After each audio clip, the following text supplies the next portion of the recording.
What is going on, guys? It's been a very slow month on this channel, and I know some of you guys are getting a little bit worried about me. I only posted 4 videos in the month of May, so about 1 a week. But I promise there's been a very good reason for why I've been so quiet, and it's not because I haven't been working on content for this channel. It's actually the opposite. This video you're watching right now has actually taken an entire month to make because in the month of May, I decided to start my own booth at the Antique Mall.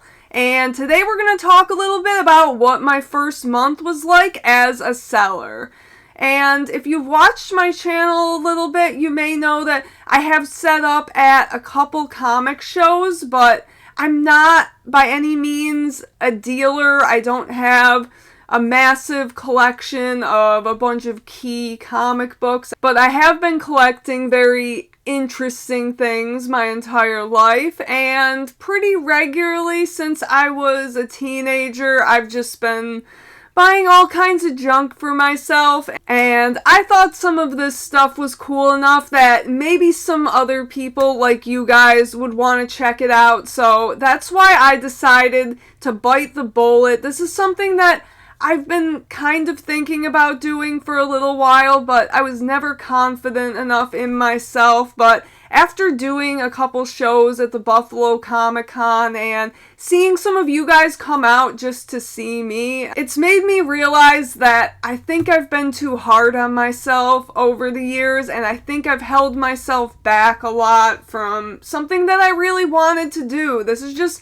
something I've always really wanted to try ever since I was a little kid. I've always been into movie collecting, and I always wanted to have like my own video store or just my own store, something like that, because I just love collecting things and I love helping other people build their collections. So to me, this is a fun way of doing that. It's a fun way of being able to make content and share pieces of my collection with you guys. So I'm currently set up at the Niagara Emporium in Niagara Falls, New York. I'll have all the information in the description, including the address to the place and my booth numbers, so you can easily find it if you are interested. I know there are a lot of people that have seen me go out to comic shops in this area, and you've said you want to make a trip out here, so now you can come by my shop and see what kind of stuff I have. And I've been putting stuff out regularly. I do have a little bit of video I can show you guys of what it looked like when we first set up. I did have Luke with me to help out, and I think we did a really good job with this first setup, but I have been gradually changing things as time goes on, and I've been getting more things.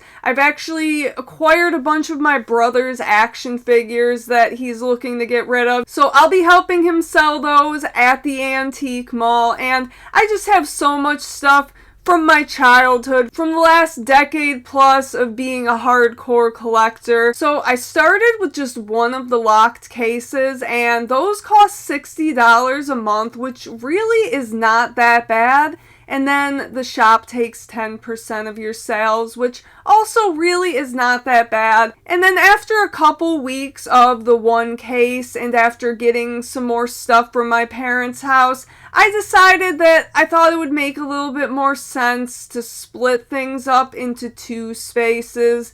And the space directly across from mine was still open, so I decided to get that while it was still available. And I made that one an open area where I could put some cheaper comics, just some other things that I didn't think really fit in the locked case. So the locked case has some of the pricier stuff and just some of the stuff I would prefer people not being able to move around so much. Like, I have some Legos, and I really don't want kids picking up my Legos and losing pieces throughout the store, so those will stay locked up. I paid the full $60 on the first, and for the second one, we were already 2/3 of the way through the month, so I only paid 1/3 of the rent making it a total of $80 spent down. So now I'm gonna walk you guys through what I sold in the month, and we'll see if I made that money back. So the first thing I sold was a DVD of The Osbournes Season 1, and I sold that for $12 with the shop's cut. I got $10.80 for it.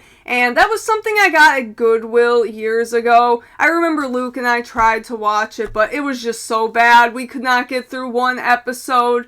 And I remember when we found that, it was actually still sealed. I kind of regret opening it because that would have been worth a lot more with the seal on. But regardless, moving on. The next thing I sold was just a little pack of cards that I had for 50 cents. That was just something I got for free. So with the shop's cut, made 45 cents off that. Cha-ching!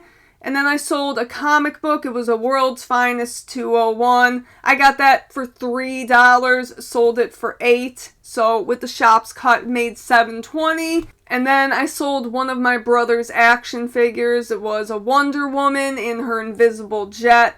Sold that for $10. With the shop's cut, I got $9.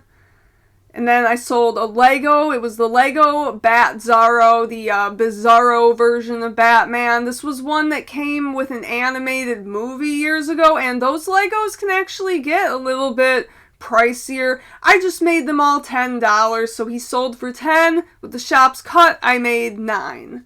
And then I sold another comic, Batman 428 Facsimile. This was the Death in the Family Robin Lives foil variant, and I actually was there when this book sold. I remember it was a younger girl that bought it, and she was really excited when she found out Robin didn't have to die in this issue, so really cool. So I sold that for $6 and made $5.40, and that was just something I bought for cover price years ago. And then I sold a copy of Mortal Kombat Blood and Thunder. I bought this book for $4, sold it for $12, with the shop's cut, made $10.80, not bad. And then we sold another comic after that. It was Batman 248, so a little bit of Bronze Age, and I do remember this guy. He was actually a fan of the channel, and bought that for $10. With the shop's cut, I made $9. And then I sold a Barbie doll. This was from my Wizard of Oz collection. Someone bought the Glinda from that collection, and I sold that for $20, and with the shop's cut, made $18.